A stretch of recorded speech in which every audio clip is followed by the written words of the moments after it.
Okay, let's make a start. Welcome everyone to this evening's CNR seminar on communication partner training for aphasia, the Better Conversations approach.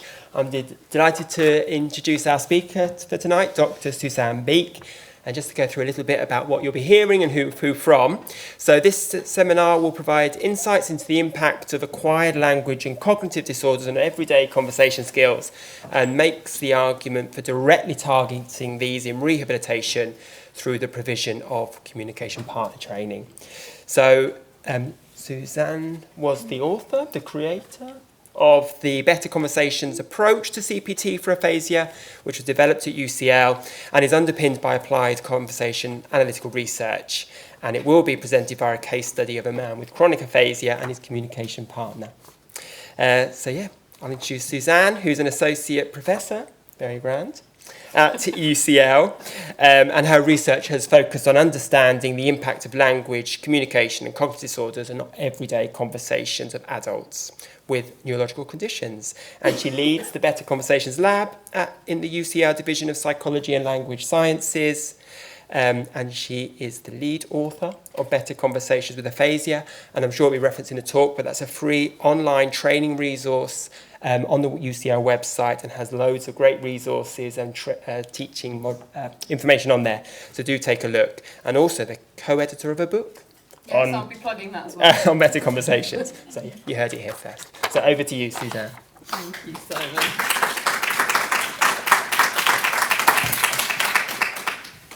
Thank you. Hopefully you can hear me okay. Yeah?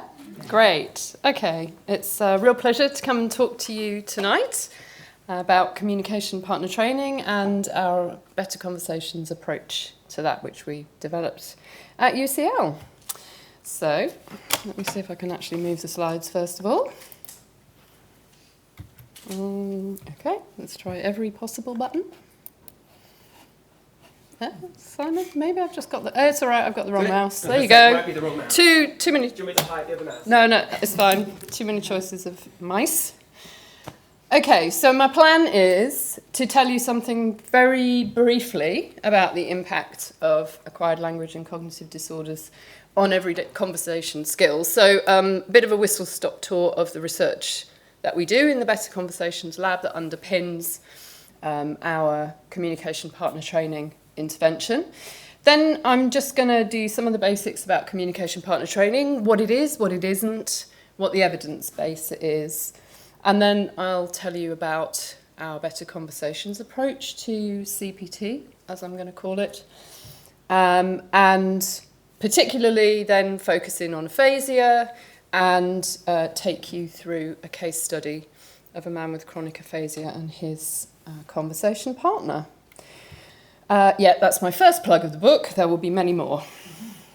And this case study is in the book, so that there is a chapter in the book with 3 case studies, one of aphasia, one of primary progressive aphasia, and one of dysarthria. Okay, first of all, just like to say this is not me alone. This is some of my colleagues from our wonderful Better Conversations Lab. Some of them are in the audience, which is lovely. And these are some of the funders and third sector groups that have or are supporting this work. Okay, so how have we been investigating the impact of acquired language and cognitive disorders on everyday conversation? Well, we've been using a research method called conversation analysis, and within our department at UCL there is a large amount of expertise in applying conversation analysis to the talk of people with a range of communication difficulties, adults and children. And actually we're probably one of the biggest accumulations of academics doing this work in the UK. So what do? Well, I don't have time to talk to you about CA as a method, conversation analysis, I'll call it CA, in detail, but I can give you a kind of snapshot of essentially what it is. It very much revolves around video recorded everyday interactions. We can use audio recordings, but of course, I'm sure, as you appreciate, when we're looking at the communication of people with communication difficulties is best if we can also see what they're doing as well as just hear what they're saying. So we get them to video record their own interactions. This is often at home, and we're aiming for something that's as naturalistic as it can possibly be. And then essentially in CA, what you're doing is observing interactional phenomena and making a collection of them. And we are then examining those in very forensic detail and looking for patterns across a data set. So that might be different recordings within a single case study, or it might be a larger data set of different speakers with the same condition.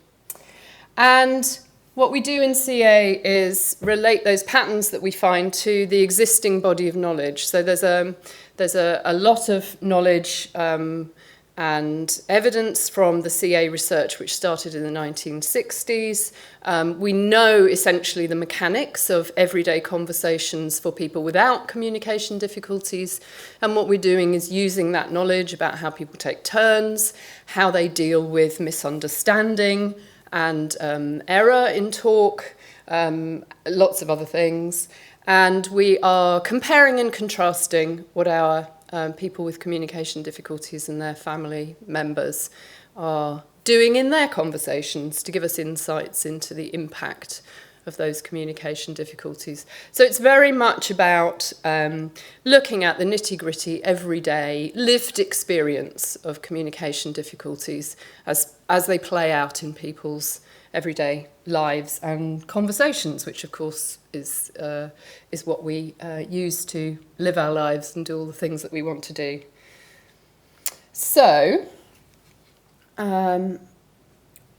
I'm just going to give you a little flavour of the things that we have learnt along the way, focusing in on aphasia. So one of the topics that has been researched quite significantly in the conversations of people with aphasia is something that we call repair. So in CA, that term is used to encompass everything that's about encountering a trouble in your interaction and having to deal with it in some way. And I'm particularly avoiding using the word error and correction because it's not just about errors and correction. We all do all sorts of things in our everyday conversations to reformulate the way that we're saying something mid-turn, or to stop and reframe completely. That comes under the umbrella of repair in CA, and we might feel like that's a bit random and a bit messy, but actually the research shows us that repair is a very systematic process, and we are unconsciously following a set of rules that as speaker and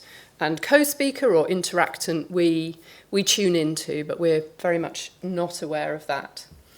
So what do we know about aphasia and repair? Well, we know that there are much longer sequences needed to deal with trouble in talk where one person has aphasia. So it takes a lot longer from the turn at which the trouble is introduced into the interaction to get to the point where it's fixed in some way. In a typical conversation, that usually takes, it can be fixed within the same turn or within the next turn, and that's most common. In aphasia, it's not uncommon for turns to amount to sequences of, 10 or more turns over several minutes in order to just fix one little difficulty with perhaps finding the word that you want to say. So we know that there are much longer repair sequences, but interestingly, we also know that people with aphasia essentially try to do the same thing that we all try to do when we have trouble in our talk. They try to fix it themselves first. But the problem is they don't have the linguistic resources to do that. So they very often need the help of a conversation partner to actually succeed in achieving that repair. We also see a lot of repair attempts that just go abandoned, unresolved. That's quite common in phasic conversation. And we also see that when people, because they have to engage in such a lot of work to fix trouble when one person has aphasia, that the topic of conversation gets lost essentially, and the repair becomes the topic. And very often we don't see people resuming the original thing that they were talking about, because essentially repairing the trouble of finding the right word derails the whole thing, and you never get back to the actual thing you wanted to say about that word that introduced your topic, for example. So those are some of the ways in which we can understand the impact of aphasia in terms of repair. There's also some really interesting ways in which aphasia disrupts question-answer sequences in everyday conversations. We very commonly see conversation partners asking questions they already know the answer to. This is a really strange thing to do in a conversation with your peer. You will do it quite a lot with a child, and teachers and pupils do it all the time. Teachers always ask questions they know the answer to, and there's a performative aspect to it. It's about, the person you ask this question is then required to perform and show their knowledge. But this is happening between family members, often spouses, in interactions in aphasia. And in that respect, it's quite atypical. And we call these things test questions, because essentially they are kind of putting the person with aphasia on the spot to test them to find the right word to answer the question. And we see a three-part sequence, so they're really distinctive. You see the conversation partner asking the test question, you see the person with aphasia answering or attempting to answer, and then you see this evaluation turn. So the conversation partner says, yeah, good. And that's what marks them out as, not everyday conversation, but as some kind of test sequence. So, do you remember what we had for dinner last night? Potatoes. Yeah, good. That is all over our data, that people are recording at home themselves without us present. There are lots of test questions. I often get asked, well, is it just an artifact of being recorded? So, okay, the researcher's not there, but you've got a video camera in the corner, or you're using an iPad or a phone or whatever.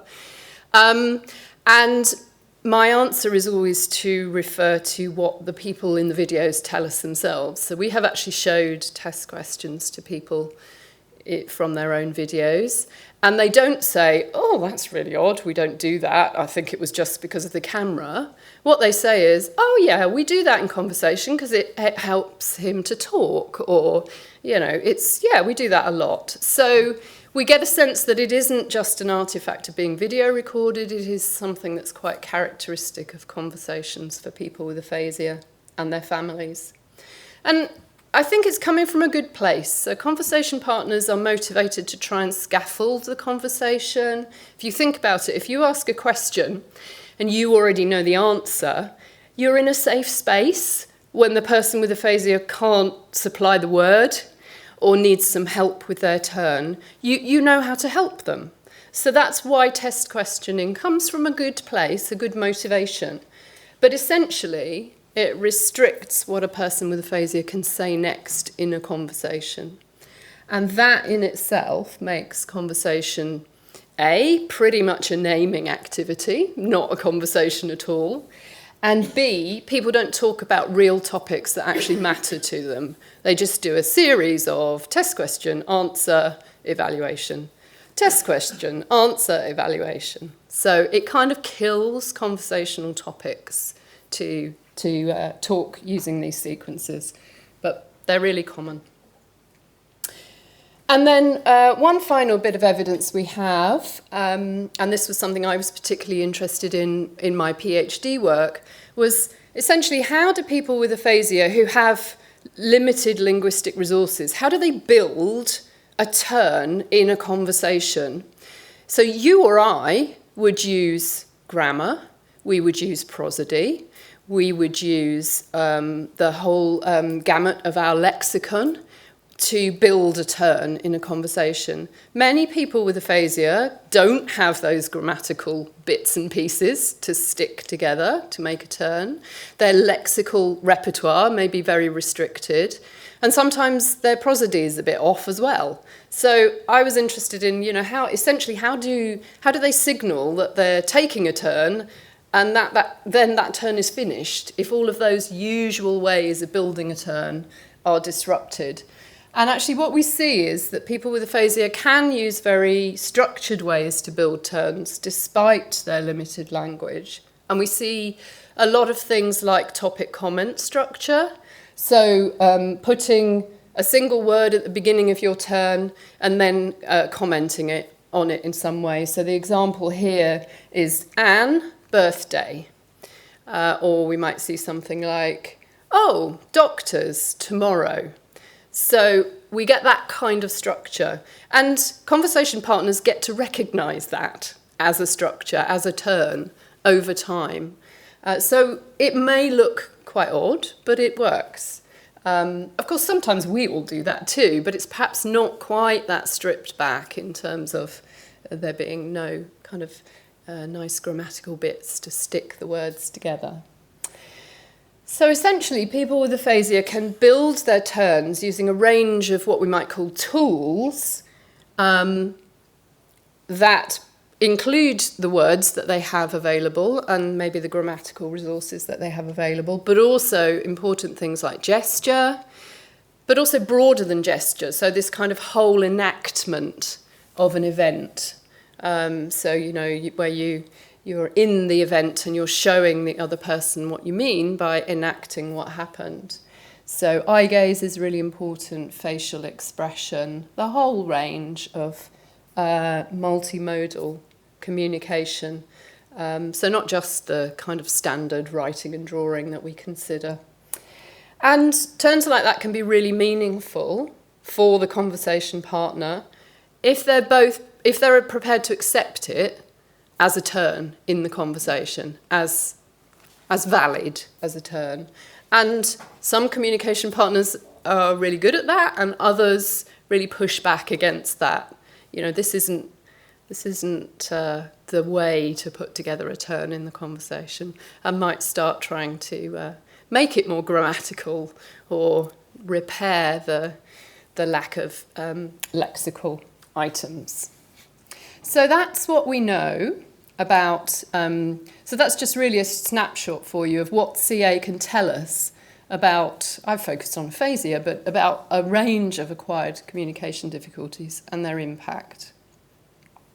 So essentially, what do we do with that? Because clearly, you know, we can't expect that to translate directly into what clinicians can do. There's a lot on this slide, but what I want to just give you an overview of is that we've distilled our research in this area into what we call our conversational fingerprints. So in the book, we have one for aphasia, for primary progressive aphasia, and for dysarthria, where we have essentially distilled this into what are the conversation facilitators and what are the barriers that we see. So, you know, asking a series of questions or test questions from the conversation partner would be in our barriers list, but conversation facilitators for people with aphasia might be, you know, using a keyword to introduce a topic. So we can distill what we see as the patterns in large data sets for people with communication difficulties into these kind of distinctive fingerprints of conversation. Okay, so let's move on to think about why we should, in rehabilitation, target conversation skills directly. So my whole argument in this session is going to be that we should, and I'm going to try and convince you why. So essentially we're asking, why is conversation important? Well, it's absolutely vital because it's the way that you and I do living our lives. So if we didn't have conversation, we wouldn't be able to maintain our friendships, our family relationships. We also access healthcare through conversation. So that whole health and social decision making becomes really difficult if your conversation is not functioning for you as you want. It's the way that we express how we feel. So it's the way that we manage our health and well-being, mental health and well-being. Conversation is absolutely central to all of that. So it's a really important skill.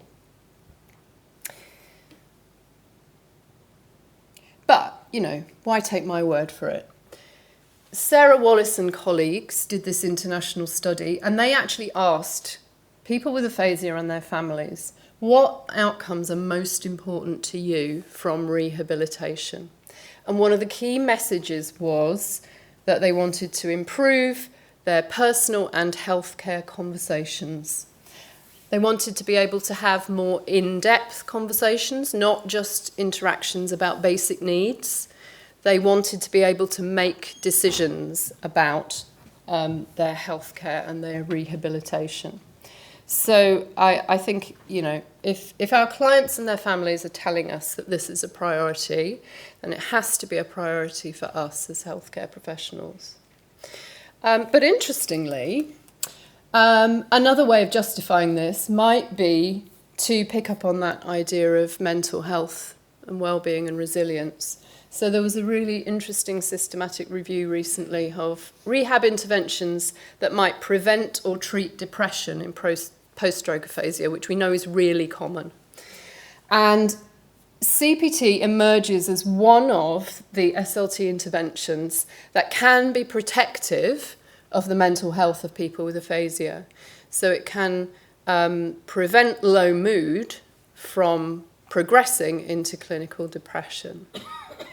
So for me, that's a really powerful reason to be doing communication partner training.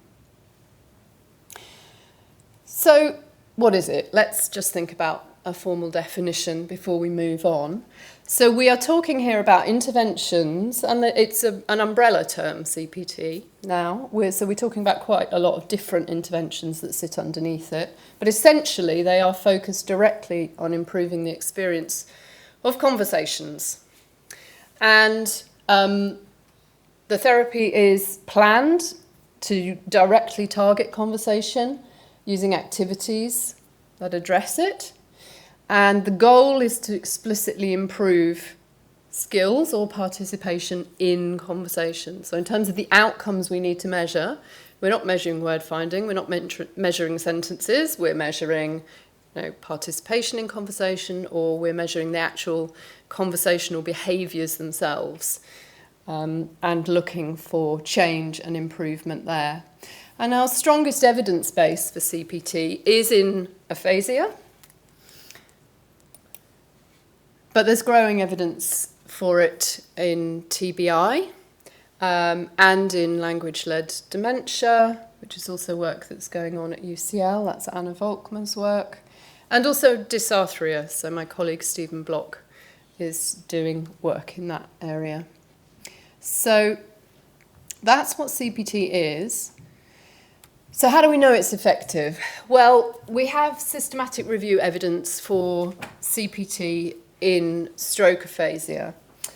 And essentially that the initial review in 2010 and then the update in 2016 report positive changes. So we see that after CPT, a communication partner is able to change their communication for the better, and the knock-on effect of that is that a person with aphasia is able to participate more in conversation. So it works.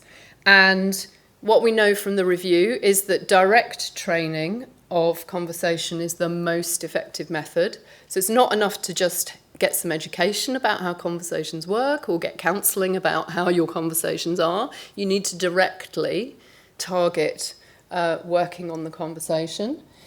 And the other thing that we don't currently know is whether it is efficacious for people in the acute phase. So all of the studies are of chronic aphasia.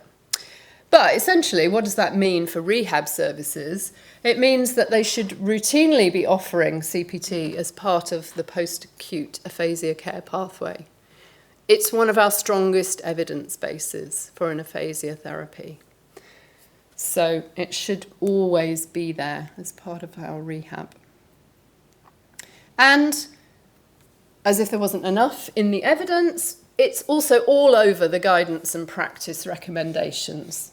So the recent update to the RCP, National Clinical Guideline for Stroke, mentions training from a speech and language therapist to improve communication skills for the conversation partner. It's also mentioned under dysarthria as well as aphasia in that document.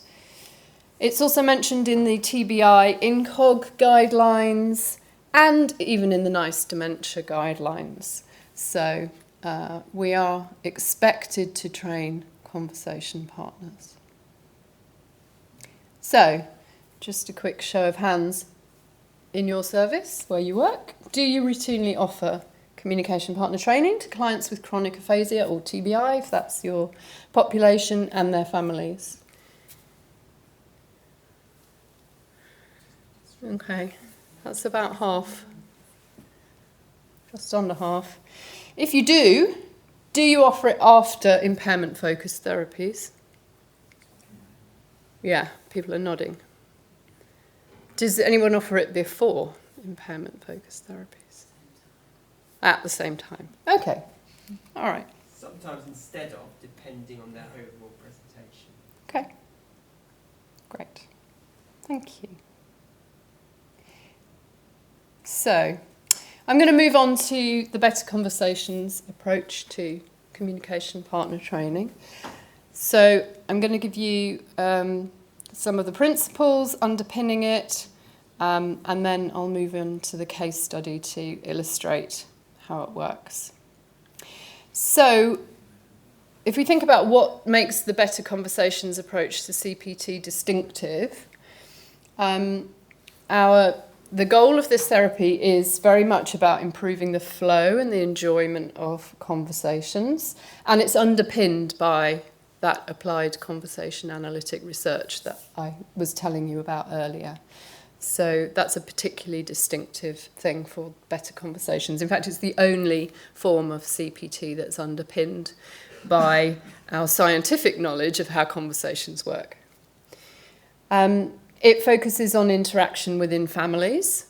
So we're sort of branching out into friends as well, but the core of what we've worked on has been in family dyads.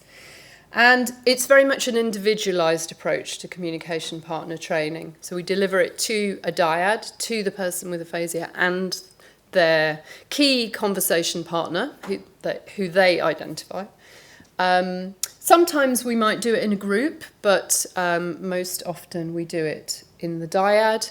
And what I mean by individualised is it's very much about exploring with them how their conversations work and helping them to set goals to deal with some of the challenges for their own conversations. It's not about just giving them generic strategies like, we know this works, we know that works, slow down, only ask yes, no questions. It's not that kind of generic guidance. It's very much individualised to what's going on for that person with aphasia and their family member in their conversations.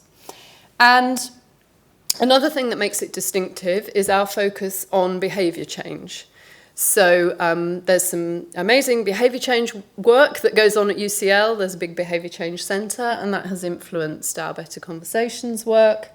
So we're very much focused on identifying and increasing people's conversation facilitators, so the things that are making the conversation flow better, and minimising barriers like those test questions we were talking about, which disrupt the flow of conversation.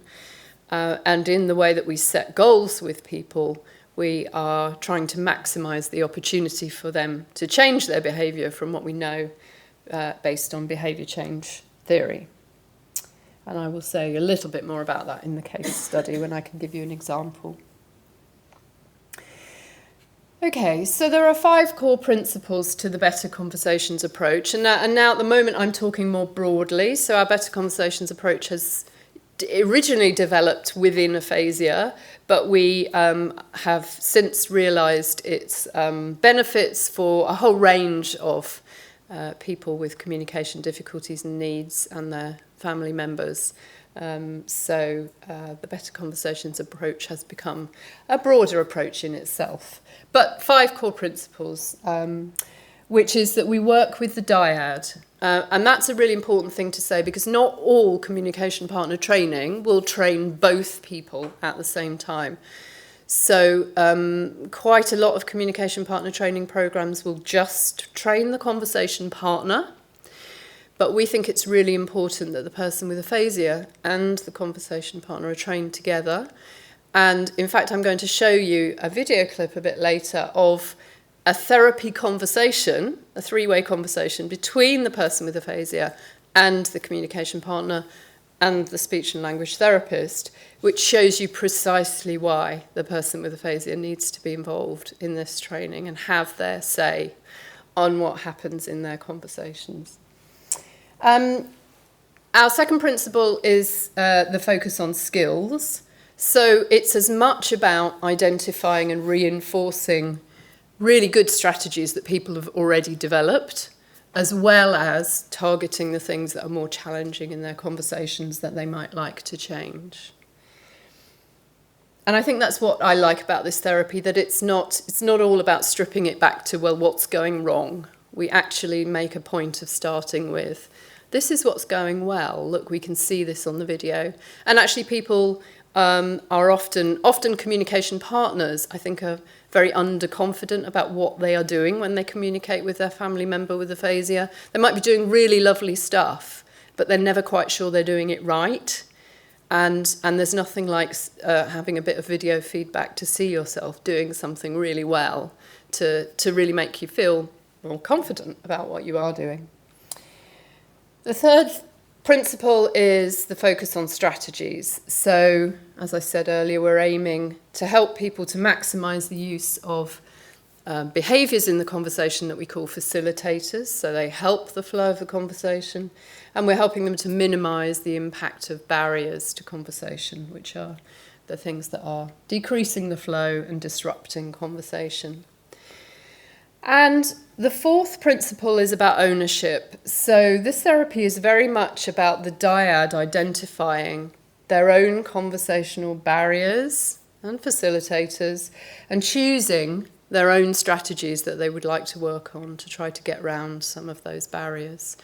And we feel that that ownership gives people motivation to practice and to try to change conversation, which is quite a big ask of any of us, to change something that's often something we do that's so unconscious, and we have lots of habits. So we're kind of trying to help people to unlearn some habits, and it's not easy. But giving them the ownership over what they target, we've found is very effective. And the fifth principle is practice. And actually, I can't stress this enough, that people, imagine yourself learning a new language. You are not going to learn a new language by watching somebody else speak it. You are not going to learn a new language by reading about it. So why do we expect people with aphasia and their conversation partners to learn how to use new strategies in their conversation by just watching the speech and language therapist do it? But we do that all the time. We model our wonderful communication skills to the conversation partner, and then we expect them to just pick it up and do the same thing. But they can't. They need to practice. So practice is really, really a big part of this intervention. Okay, so I suppose just to give you a little bit more of a flavour about the kinds of things that we're commonly seeing as facilitators and barriers. Well, we've talked about the key barrier. Test questions is, if I had £1 for every time that's been in a dyad's video that they've made, I would be a rich woman. So that's a very common one that we see a lot. Facilitators can be lots of different things for different people. So it might be that you can write a word or a part of a word when you can't say it. That might even trigger the word. It's about helping people to fit that into conversation, because of course it's not a regular conversation behaviour for us to write things down. But it can be very effective. It might be as simple as just holding off and giving someone time to finish their turn. So facilitators can be a range of things, and they are very individualised to our dyads. So we help them to see what the facilitators might be for them. But also, I think we just need to be aware that actually what's a barrier for one family dyad could actually be a facilitator for another. And that's why it's important to have these discussions with them. Because, you know, some of us find it really irritating when someone finishes our sentence for us, and other people might think, actually, that's okay. And a person with aphasia might be no different. So some of them might think, yeah, I'm very happy for you to supply that word because I can't think of it right now. But for another person with aphasia, that could be really irritating and also kind of quite crushing in terms of their confidence. So we do need to sort of explore these things with people. Okay. And in our book, we kind of break this cycle down, but just to give you a sense of it, we talk about the Better Conversations therapy as a cycle that takes us from those everyday conversations in the first stage that people record and that we essentially we assess. So we look at the conversations and work out what might be going on, through to a stage where we give people some knowledge, so about how conversation works, about turn-taking, about repair, about questions and answers. Stage 3 is the kind of nuts and bolts of what's going on. So we encourage the dyad to reflect on their own conversations by using snapshots from those everyday conversations that they made. So video feedback is a core part of the Better Conversations approach. It's not something that is used routinely in all communication partner training, but I think if you have had that experience yourself of, you know, those presentation skills training courses we all go on sometimes, and they get you to video yourself and watch yourself back, it's quite confronting and it has to be done well, but boy do you learn from it, and you actually learn things that can then change your behaviour. And I think it's very hard, since we've said that our conversation skills are really quite unconscious. We are not aware of the rules of conversation and what we're doing and why. We need some way into that to talk to people about it, talk to people about how conversations work. And just doing it through talking is not quite enough. Seeing it happen is a really powerful thing. And also it just gives people the space to reflect on what's happening, because if you can see it, you can watch it again and again, and you can reflect much better. Whereas if I asked you, you know, the last time you asked a question of your partner at home, how did you phrase it or what did you say? You wouldn't, that's very hard to reflect on. So the videos are really key. And we ask some quite open and general questions on purpose. We ask people what's happening. We ask them maybe what they could have done differently, what they could do next time. So we're not really giving them the answers, we're just helping them to reflect. That feeds into goal setting, with the overall premise that we're trying to decrease those conversation barriers and increase the facilitators. And what we've learned from behaviour change research is that something called an action plan is a really powerful way of setting a goal that maximises the possibility of someone actually changing their behaviour. And an action plan contains not only the behaviour that you're interested in, but also the behaviour you're going to substitute. So it's like a little packaged instruction about how to do this thing in the real world. So the example might be, instead of asking a test question, I will ask a genuine question. And so the person can carry that with them as a little package. Not only when they spot the test question do they know to stop it, but they know what to do instead. And that's the thing people often say about test questions. Well, if I'm not going to do those, what am I going to do instead? So action plans are really neat little packages. And then stage 5, the really important stuff is practicing this. So we don't overload people with strategies. They maybe have 1 or 2. And then lots of practice in terms of conversations coached by the speech and language therapist. And I'll give you a little bit of an example of what I mean by that in a moment. Okay, so this is what a person with aphasia and a couple of conversation partners have said about this therapy.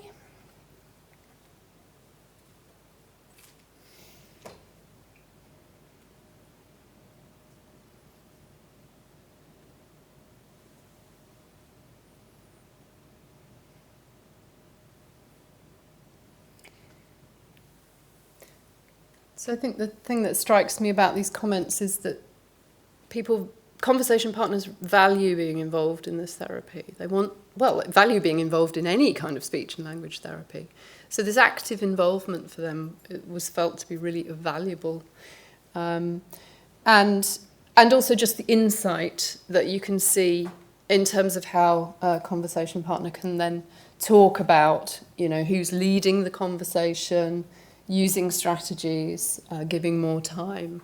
So we get a sense that people find it accessible and reflect in a way that makes us believe that strategies for them meant something.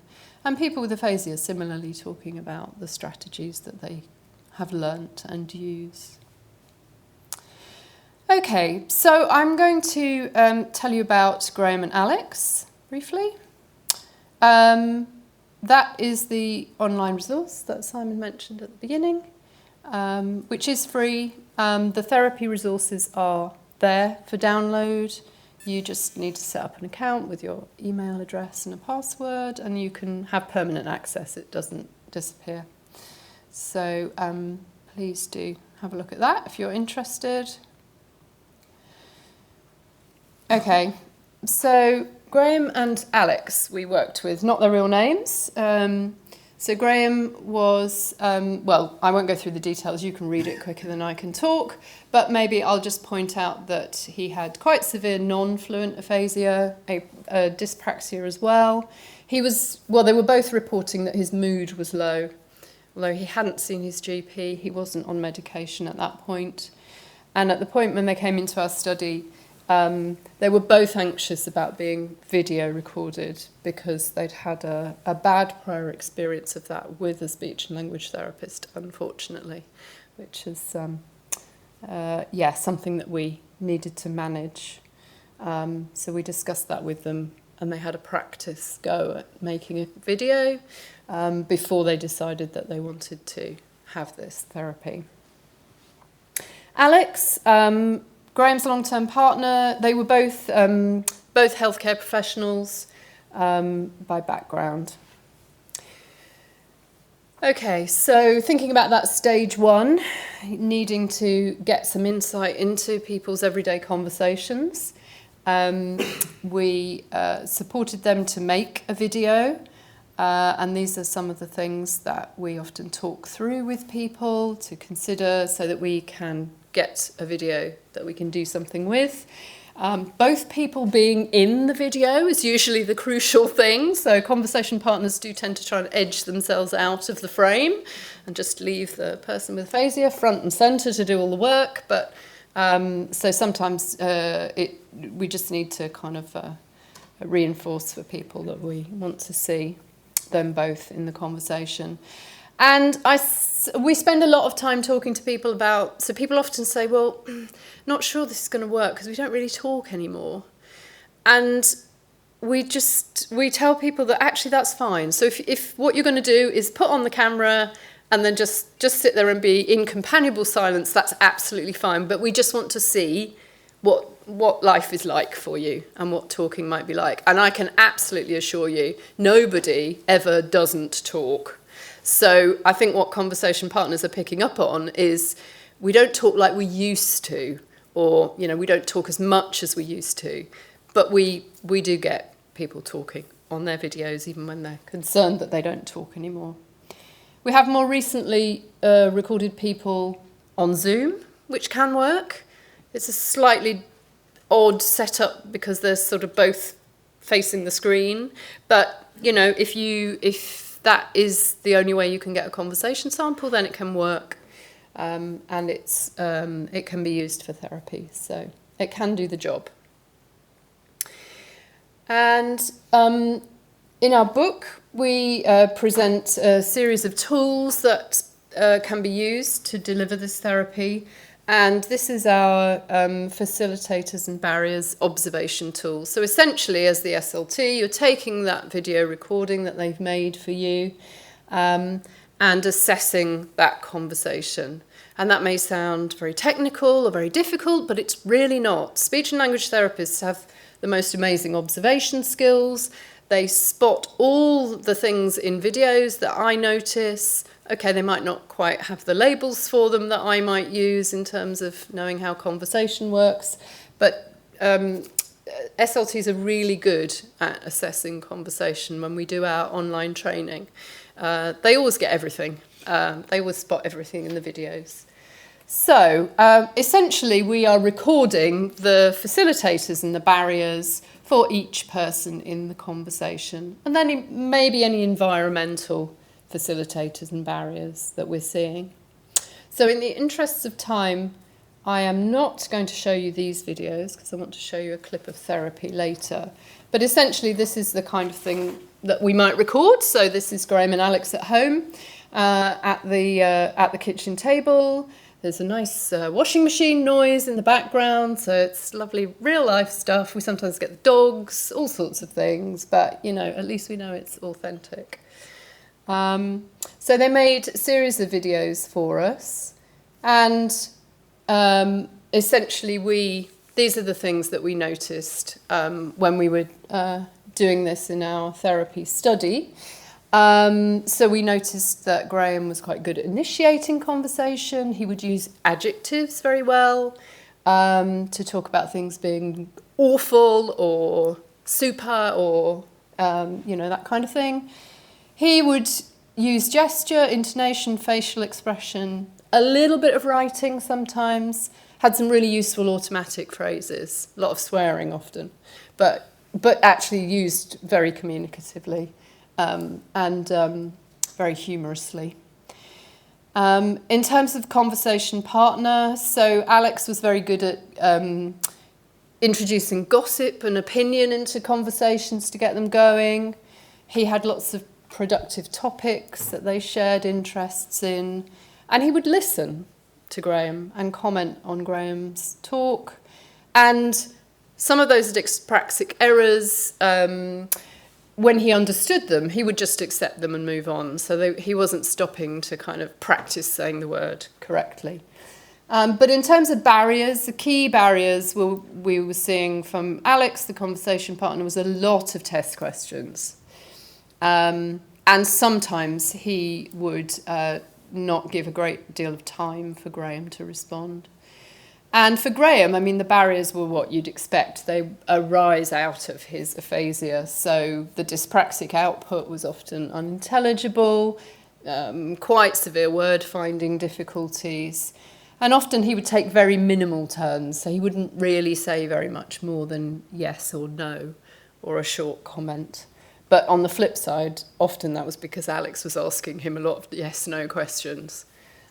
So that's the kind of thing we're picking up from the videos.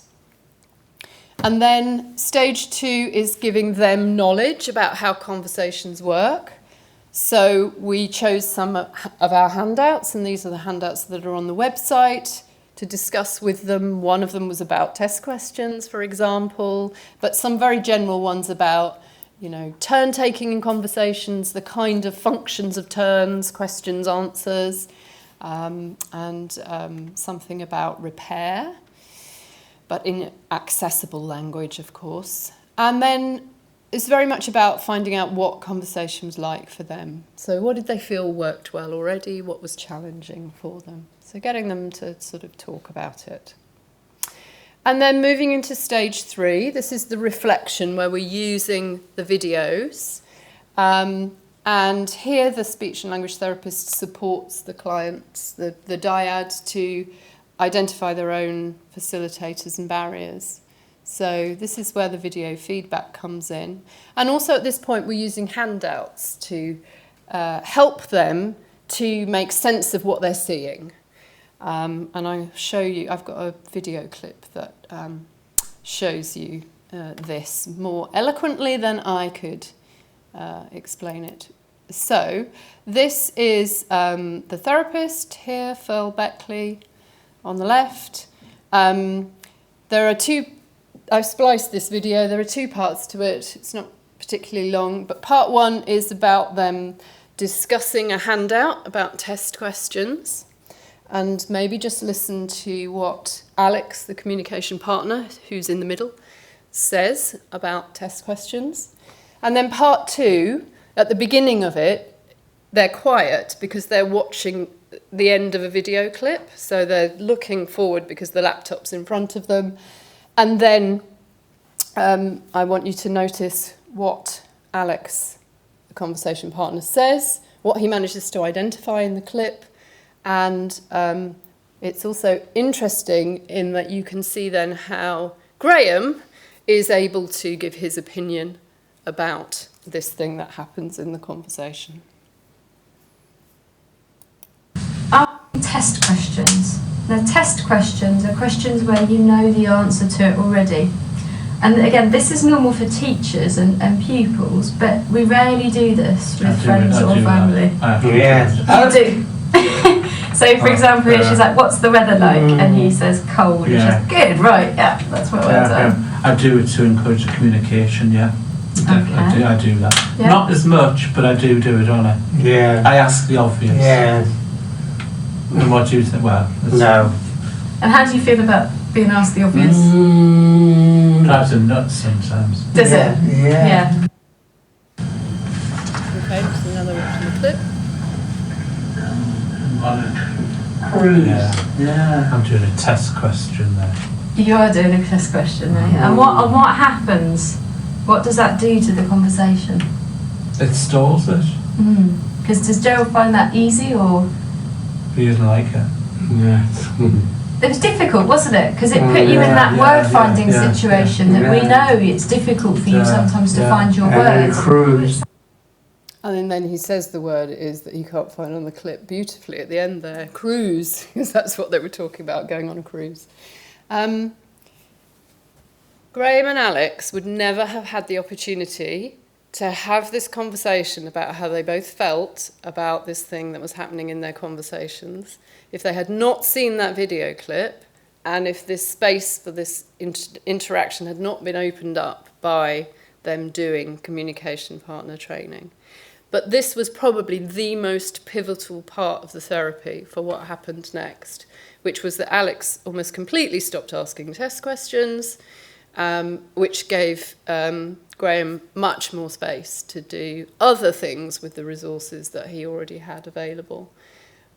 So it's a really powerful thing as a therapy. Okay, so having had those kind of conversations, that gets fed into goal setting. And we don't overwhelm people with goals. We did actually at the start. We had everybody having 4 strategies that they were going to practice, and then we soon realised it was just far too many. And it was better if people had just 1 or 2 things that they were going to work on in their conversations. And again, we sort of scaffold the choice of both people, in fact, by giving some suggestions on handouts. But equally, if people come up with their own suggestions, then we kind of help them to frame those into something that's actionable. And there are all sorts of goal-setting frameworks or resources that fit really nicely with this. So, for example, we've used goal attainment scaling. People have suggested that talking mats would also work really well. It's not something I've tried myself, but I can see why. So talking about that action plan then, I think the action plan that had great potential for Graham and Alex was, for Alex, it was instead of asking a test question, and actually the I will do why, the thing he chose to do instead was to give a comment in the conversation, which is the way that we worded it at the time. So instead of asking a question, just comment on something. And I'll come back, when I show you briefly the outcomes, we'll come back to whether that was actually a feasible substitute behaviour or not. For Graham, one of the things he decided to focus on was using his writing more. So he was using a tiny bit and it was quite productive. We had some really nice clips where it really helped the conversation. So he decided he would just do more of that. So for him, it was when I have a word finding difficulty, I will use writing. That was his action plan. And then the practice of those things happened. So there's lots of different ways and creative ways that the SLT can coach the two in the dyad to practice their conversations. We've tried things like asking people to choose a current news story or event and talk about that, plan a holiday, look at old photos. So anything really that kind of gets people having a conversation. Yes, it's a little artificial because you're doing it in front of the speech and language therapist, so they can coach you a bit with using your strategy, but it's kind of a halfway house between that and using your strategies in everyday conversation. We've done things like make prompt cards for people that they can just, have around the house that reminds them what their strategy or action plan is. And we've used handouts also to help people to reflect on their practicing. So they've kind of done a bit of practice and then the therapist said, right, okay, how did that go? What was it like? Did you manage to use your strategies? What could make it easier for you? So we've also done reflection on the practice. Okay, I wanted to put this in just to show you. So Graham and Alex were part of a research project. So we actually had an awful lot of conversation samples from them. This is not the number that you would need clinically, but we actually had 6 samples from them before therapy and 6 after therapy.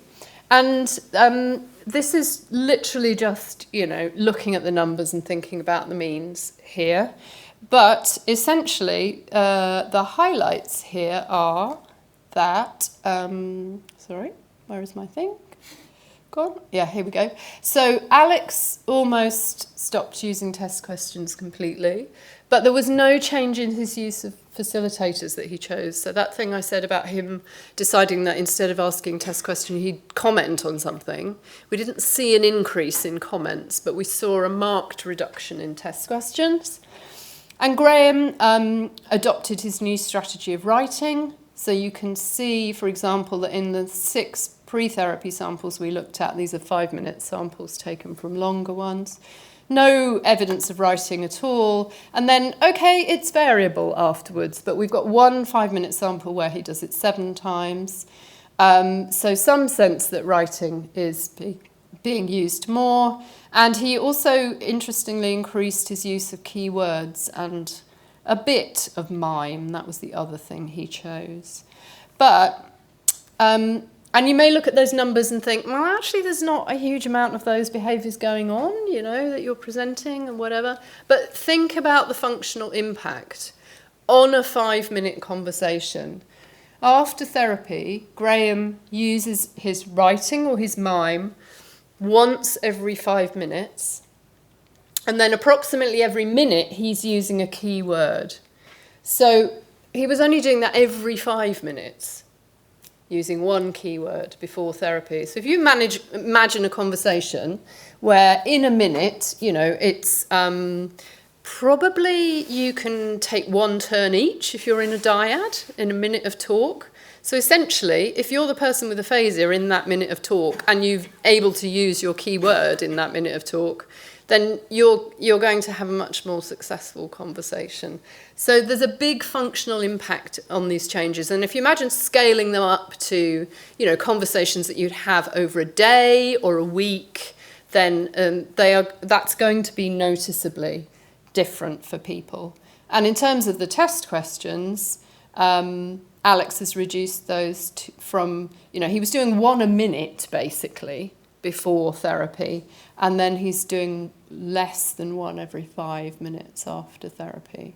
So again, that's going to be a noticeable reduction for them in their conversations. And then what did they say about their conversations? So we also used a from a patient-reported outcome measure as well. This was an informal one that we devised.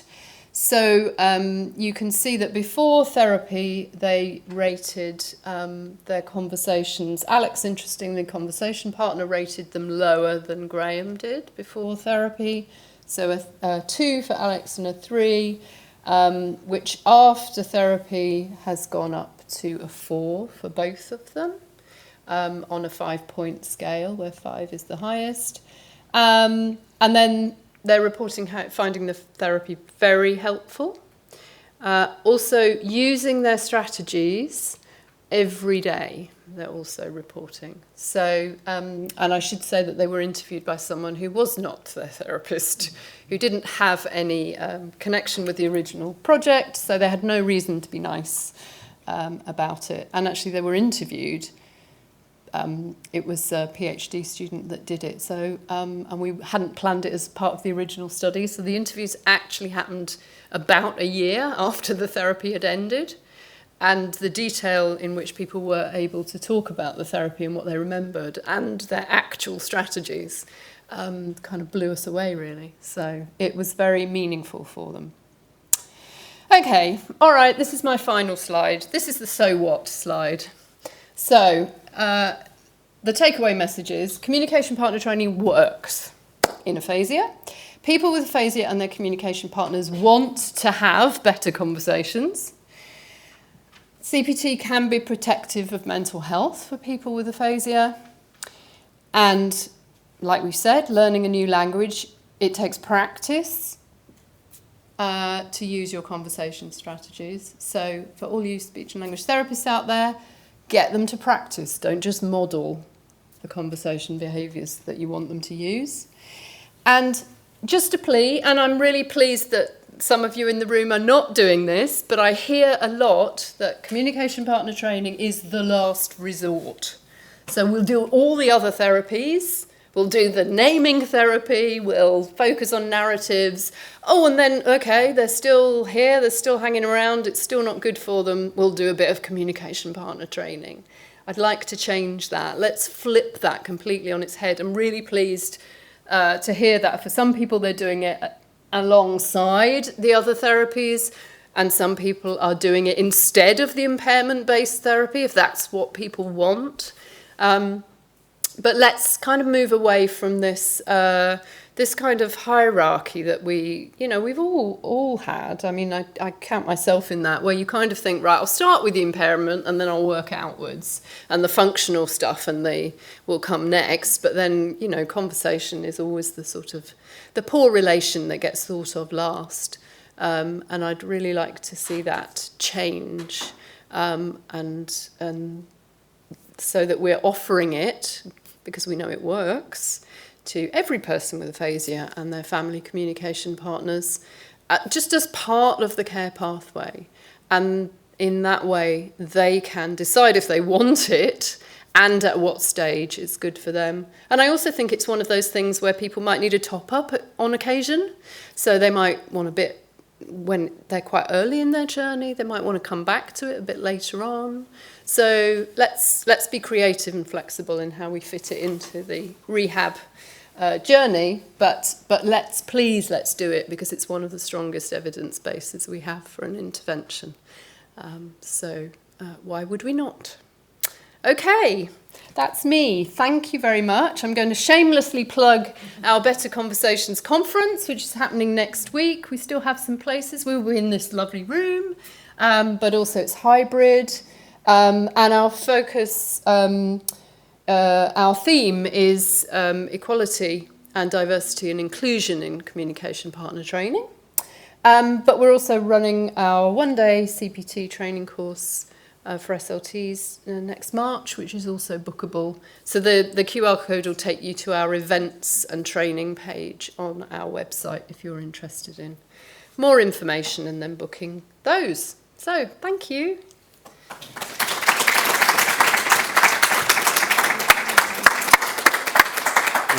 Thank you very much.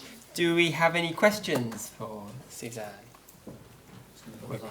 Yeah, just seem- We've got one at the back first. I'm really glad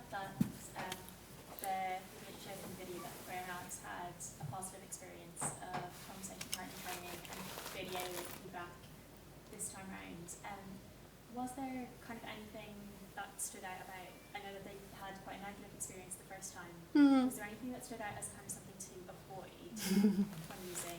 I don't think it was communication partner training. Oh, I see. So I think perhaps they had a speech and language therapist had used video as perhaps an outcome measure for some therapy that they'd done. So I don't really know the nitty-gritty details, but I just know that they were a bit trepidatious about it to start with. So yeah, but it definitely wasn't CPT. Fran? Forgive me if this is a stupid question, I'm a physio, so I found that really fascinating. Is there any evidence to show that because you're improving somebody's conversations, you're actually improving their aphasia as well? That is not a stupid question at all. Not a stupid question. So in the therapy study that we did, we also ran a battery of assessments just because we did, and actually we could, and we didn't know if that was a reasonable thing that might change. And we found some change for some people in narratives, so, kind of picture description, which was interesting. We didn't get to really pursue it, but I wonder if... I don't know if it was exactly about us. I'm sure we didn't fix anything about their ability to, retrieve lexical items or construct sentences, but I wonder if we, by carving out some more space for them to talk in their conversations, just gave them some more practice of using the resources that they had, and that had some knock-on effect. I really don't know. So, yeah. And then I think we did find a change in some other rather random assessment, like written naming. And it wasn't just because they were the people who decided to use writing for a strategy. So, I don't know what that tells you. And they were all pretty chronic. So, yeah. But, yeah, I think it's an interesting thought that their narratives might improve. Right. Question from Kerry, I think you're over. Do you know of any, maybe it's been happening in practice, or is there any research of this being used where the dyads speak a language that the speech therapist doesn't speak with the help of an interpreter? Do you know, I got asked that question very recently, Kerry, by somebody else. No, I don't know of any research. Actually, I got asked it by one of our students when I was talking to them about communication partner training.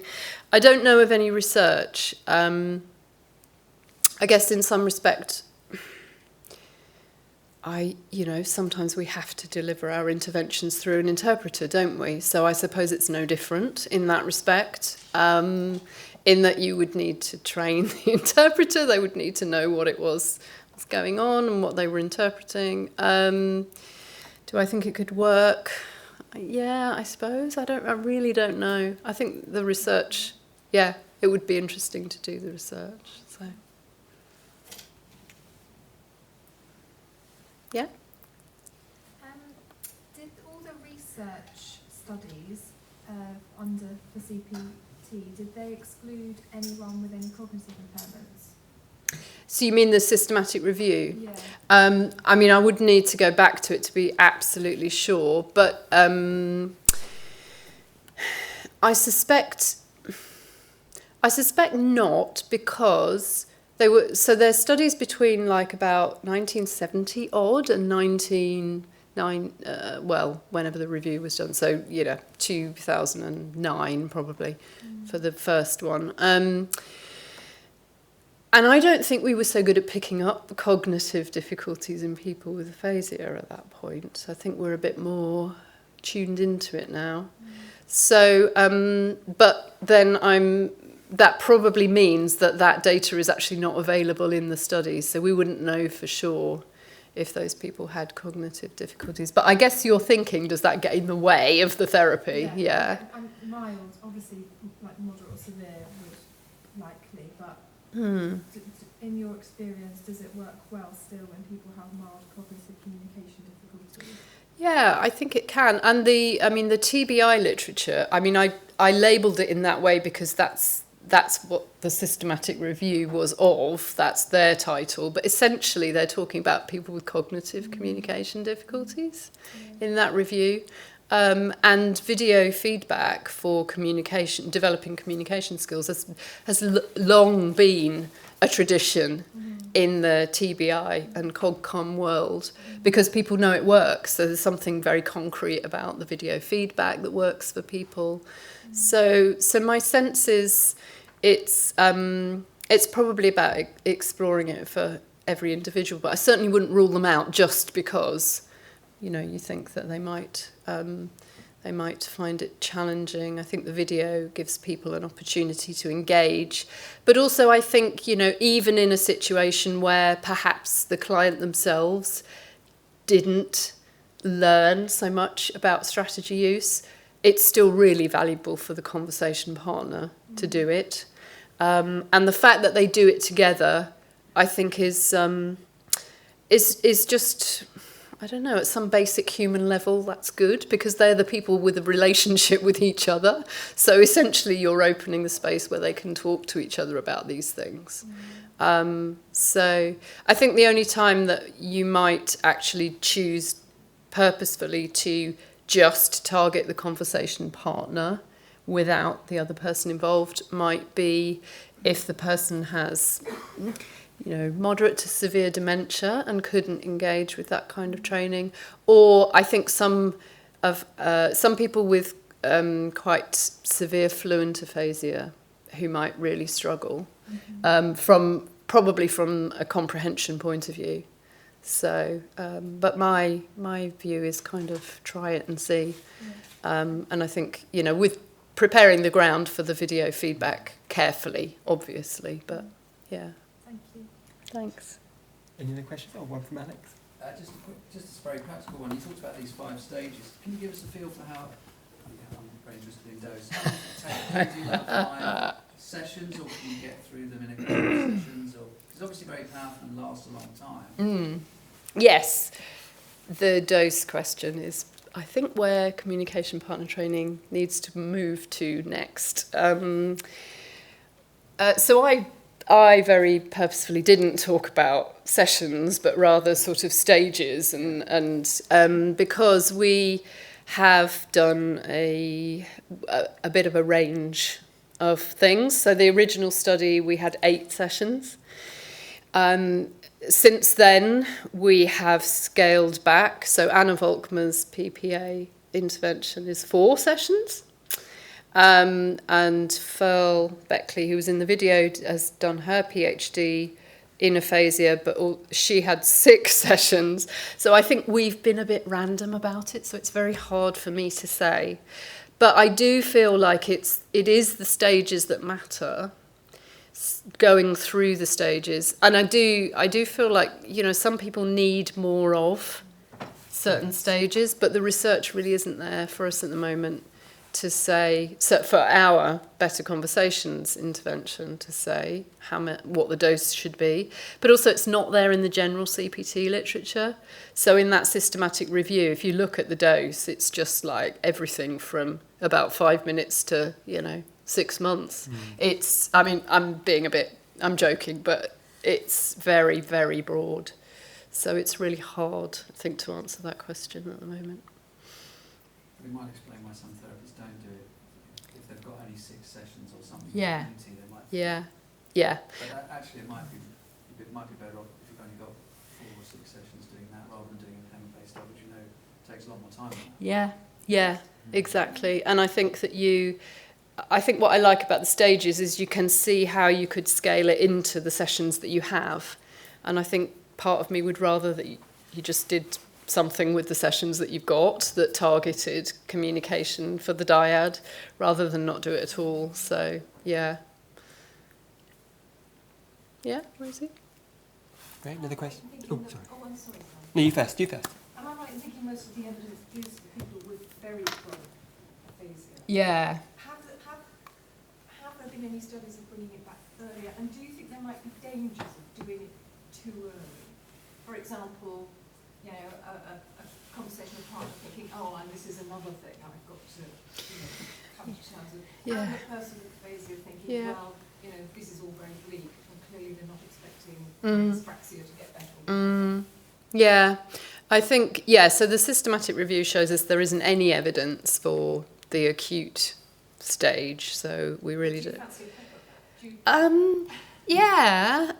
But I think, yes, I do, because I know speech and language therapists are giving advice about communicating, because, essentially that's the thing that's... CA driven? Because you kind of said... Well, it isn't at the moment. Tips for communication is a bit different from Ye- what better conversation. Yes, it is, yeah. So it isn't at the moment, but it could be, couldn't it? Because actually, if we did the CA, we might find that our communication tips would be different.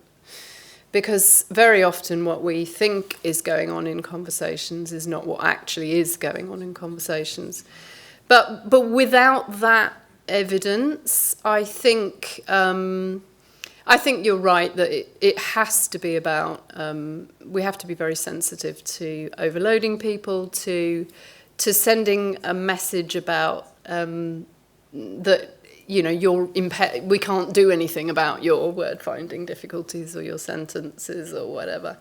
I think it's a really tricky one. I think it could be, I think it should be brought forward in terms of, some of these people in the studies are like years down the line. I think we should be bringing it forward into the kind of post-acute phase. But I also think that we should more regularly be talking through with people, what do you want? What do you want to get out of therapy? What are your requirements? What are your needs? And that sounds really obvious, but I still think that's not happening. There's a lot of assumptions being made about what people should have next, when we're not actually asking people, what are your goals? What is it you want to be able to do? And then what therapy allows you to get there. And if someone has got a goal, which is to, return to their volunteering role at the local museum or something, then communication partner training could be absolutely what they need. So maybe that's a way of not signalling that it's the last resort and it's about, nothing else will recover, so we'll do this to help you. But I think that's just about how we sell it.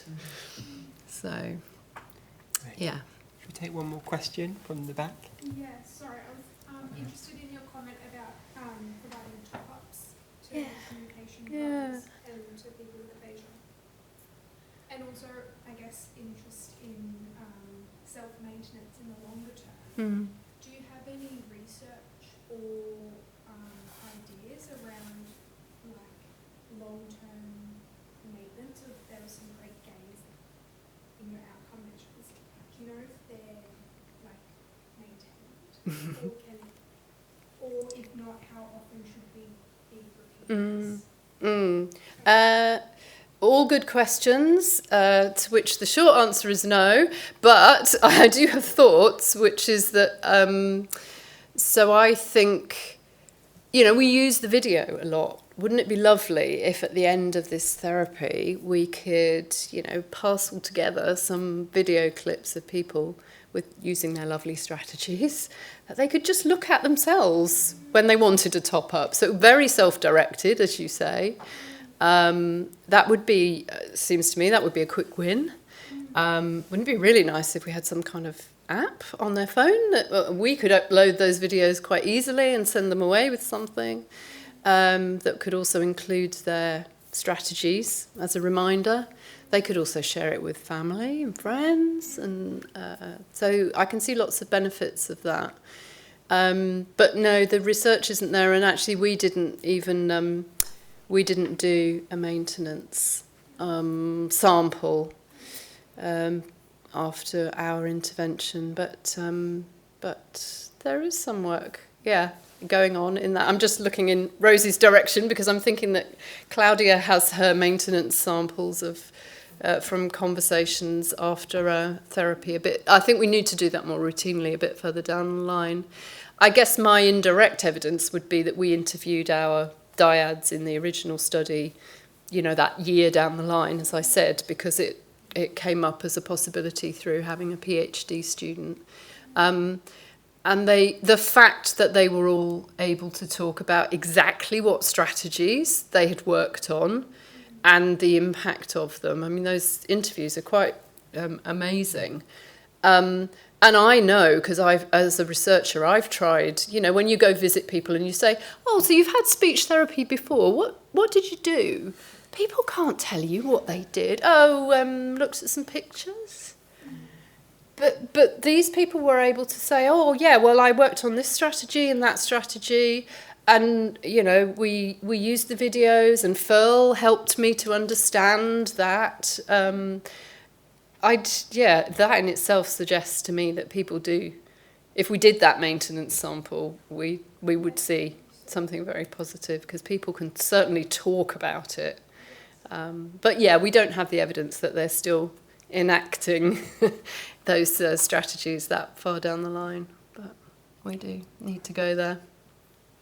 Great, thank you. Well, thank you for your lovely talk today, and thank you to everyone for their questions. Yeah, thank you. Really good questions. Nice questions. Hopefully you'll all join us now for a glass or two of wine. You will have seen it on your way down. So that's now there for the taking. I've been holding you back from it. I'm sorry. No, not at all. But I'm hoping it's warmer out there, if I'm perfectly honest. Yeah, but, let's go and find out. My hands are freezing.